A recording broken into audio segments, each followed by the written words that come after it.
Not a big fan of this movie, to be honest. I only watched it for Matthew Lillard. Because, like, a few months ago, I looked up some Matthew Lillard movies and added it to my list. And I finally got to it. I did not care for it. Matthew Lillard probably only has like 6 minutes of screen time. And there are a few cool people in here, though, that I did not expect. There's a side character named Mackenzie that doesn't do too much, but she is played by the girl that plays Rogue in the first 3 X-Men movies. So, that was kind of cool. And, actually, another Marvel character, Foggy Nelson from Daredevil, plays a small side character named Jesse, and he hasn't really aged since this movie.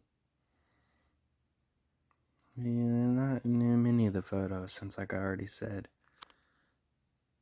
side character. Mackenzie probably had less screen time than him, though, so I don't get why she's there. Anyways, the typical plot is, dude makes bet after he gets broken up with. I do think it is pretty enjoyable at times, and the comedy is probably the best part of it at times, though it doesn't always land. I do think if you want to watch this movie for some laughs, it might be worth it. Though I do think they quote the same stuff too much in this movie.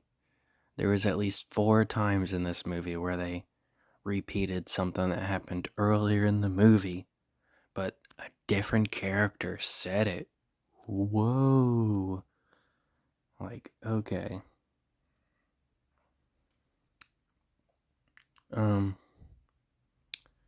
Ends up doing stupid shit with, the one friend just randomly gets mad at him. Like, Freddy's character, gets mad at him because he's just talking about women like they're objects and tries to attack him. So now he hates him now, talks shit to him, says he's always hated him even though they're supposed to be best friends. They seemed like they had some decent chemistry in like the one scene we saw them in.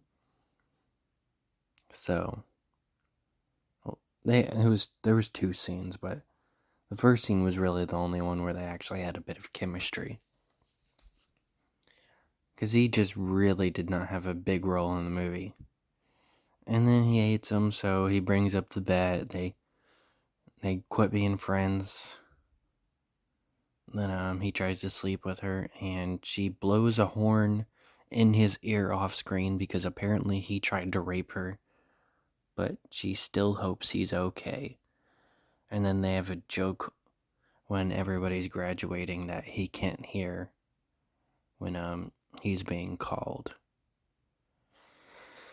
Did not like that one. But overall, do you think it was a decent movie? There were 2 questions I had, though, since I know this is a romantic comedy. It's not really based on a true story, but they eventually are like, oh, hey, what were you supposed to do if you lost the bet? And apparently he is supposed to show up naked to graduation, and he does. So, I don't get how he was able to do that.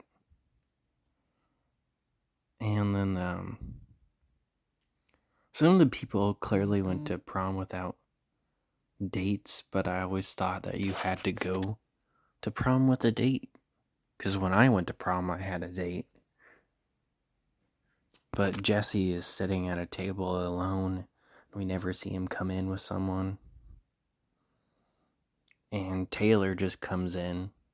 Because at this point, Matthew Lillard has already broken up with her. So, I don't know how she got in either. But maybe I'm wrong. But yeah, I guess that's about it.